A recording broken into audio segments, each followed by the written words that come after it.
Wat als ik je vertelde dat dit ogenschijnlijk kleine stukje messing in het dagelijks leven een grote rol kan spelen. Gemaakt van puur messing, gevormd met precisie, onopvallend, maar af en toe onmisbaar. Want waar is het voor en waar wordt het voor gebruikt? En vandaag ontrafel ik het mysterie achter dit kleine stukje messing, wat soms een grote oplossing kan zijn voor moeilijke situaties. En waarom het onmisbaar is in sommige gereedsverkisten, met name die van de loodgieter.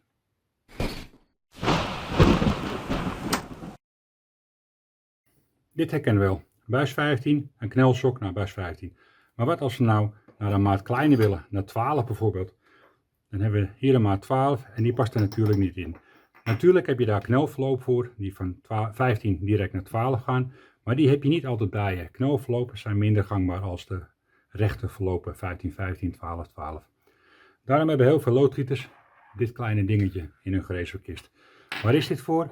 Als we deze losdraaien, halen wij de knelring die normaal gesproken over de buis gaat en die dus in de buis knelt, halen we eruit. Dan vervangen we door deze. Deze doen we nou erin, die past perfect. En als wij zo meteen de knelring aandraaien, wordt dit ruimte wat je hier ziet, wordt naar binnen gedrukt, waardoor de knelring in het koperen buis vastzit. Net zoals bij die knelring.